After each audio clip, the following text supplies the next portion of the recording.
All right, guys. Who pottied? Who was it? Was it you? Who did it? Look away. Yeah, look away. Now you're gonna step in it.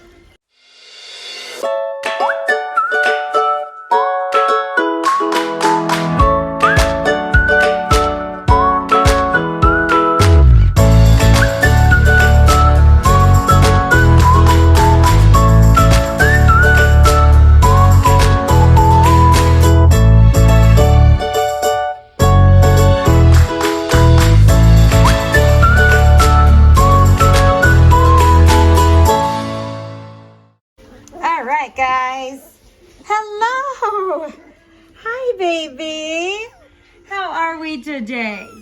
Yeah, this is Charmin's F3 mini Goldendoodle litter, and they are almost 4 weeks old, guys.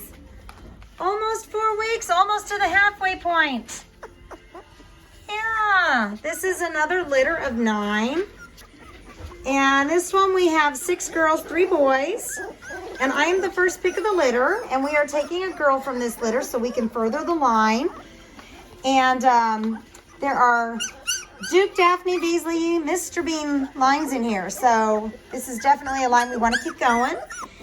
We're just trying to decide. Jessica's in here with me, and we're trying to decide constantly who we want. And just when we eliminate somebody, I add somebody else to the batch, so it doesn't help. I would like to say, first of all, both of us like little purple girl here. We like her color and her coat type, and her facial structure reminds me of Daphne. So right now she's probably in the lead, and Jessica keeps messing with her longer than anybody else. And so she's already turning into like Jessica's dog. So yeah, we'll watch her. She's in the running. Next up is Burgundy Girl here. I love her facial structure. Same with Light Pink here. She's also one that I was really considering. But then today I'm looking at Turquoise. And at first I thought Turquoise was going to be too dark, but she's kind of getting this undercoating. So I should probably stop adding to the bunch, but I keep... See, is that gruel on your nose or is that hair? I think that's hair. Anyway, I'm just going to be watching their facial features a little more. I'm looking for a certain bone structure in their head that reminds me of Daphne, and I want to keep that line. I do kind of wish that... I mean, I have so many different combinations that I'd like to make. Look at these guys. What in the world is on my hand? I have to try to think here. I just don't see what it is that you're loving so much about this hand here. I don't think I touched anything. Look at that. Look at these coats. Look at these wavy coats. So these coats are, they remind me of our F2Bs. This is the most curly that we've had in an F3 generation. F3s, and like I've mentioned before, especially on our website, certain generations are not all created equally. Yes, a certain like an F1 generation and an F2 or F1B equal an F2B. That is true. However, it depends on who's the sire as to which one is the F1B. It also depends on the parents, the purebred parents involved. Is this a French poodle, a teddy bear poodle? What kind of poodle coat are we talking about? What kind of retriever are we talking about? All of those things mixed together may give you the same generation name, but not necessarily the exact same coat. So what we're doing is we were trying to create the F1 coat, but without shedding. And that's what we did with the F2B, but every once in a while we get some curlies. So then we went on to the F3 generation, and we still have some curlies in here. We've got 3 curlies in this litter, which we've never had in our 4 curlies. We haven't had that many curlies in an F3 litter. So our F3s are non-shedding, and they do have a lower dander. But let me go through them, and the kid Purple's just sitting here. Are you in a trance? Are you cold? Are you cold? Hi, baby. Aw, look at you. Okay, I'm going to go through the girls real quick. This is Lavender Collar Girl. She's the smallest of the litter, and she is dark. She is an actual red, and she's a curly coat. So people who may have been wanting more of a jasmine look puppy, this is what you're probably going to be leaning towards. Ooh, big yawn. Big yawn, baby girl. Yeah, hi. Get your little tail. The tail tells it all, people. All right, next in the curlies is an apricot color, kind of a cream with apricot tipping, dark pink girl. She is also curly. Yes. Next, we have turquoise collar girl, and she is what we call a peanut butter. She has a little lighter undercoating, but overall, she's going to stay peanut butter. And she's a wavy cotton coat. And then we have light pink girl, who is a little lighter in color. Not as dark, but definitely still in the peanut butter category. And she has this kind of light, what I call a shimmer. Almost looks like a cup of coffee with a lot of, like I can't talk today, with a lot of cream in it. So that's our light pink girl. She has another blocky face, cotton wavy coat. All right, next we're gonna go to burgundy collar girl. And she's kind of got that shimmer too. Soft cotton wavy coat. Hi.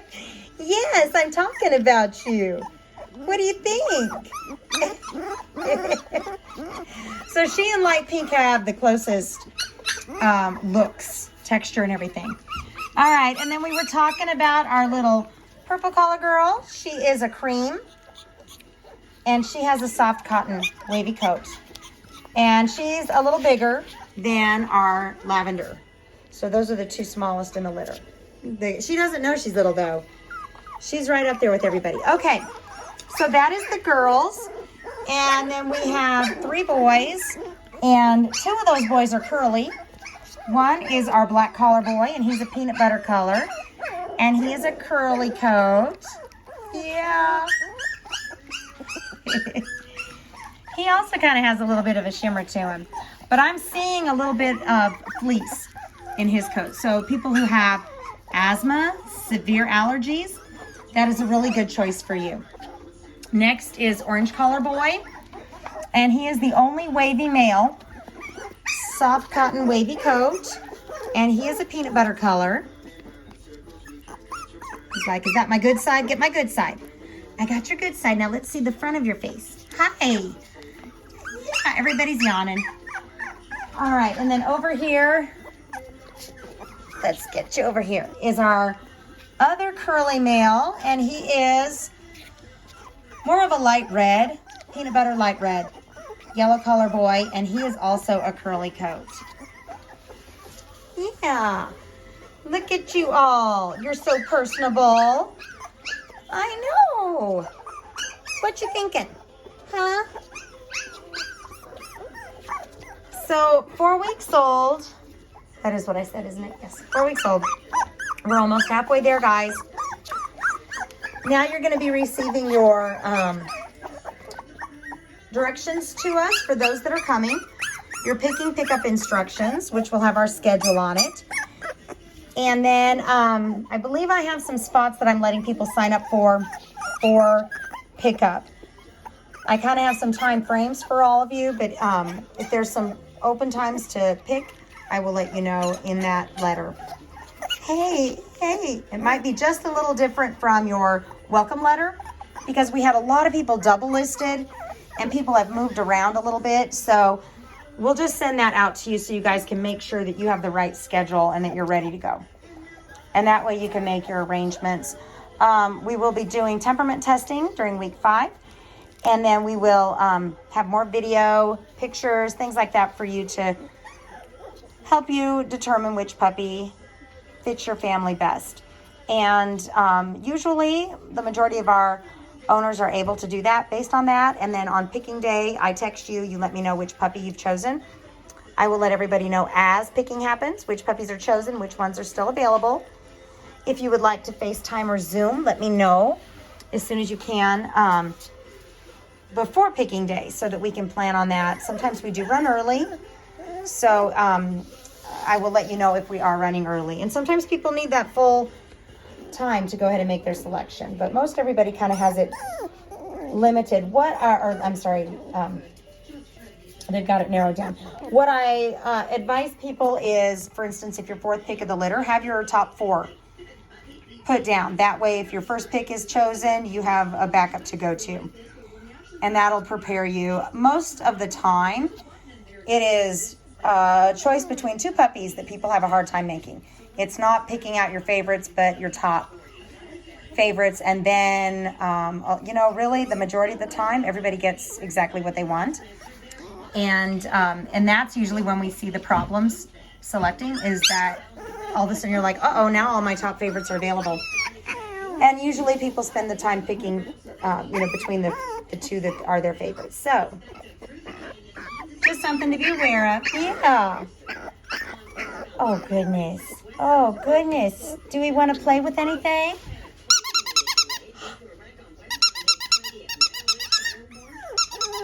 Well, you don't like that?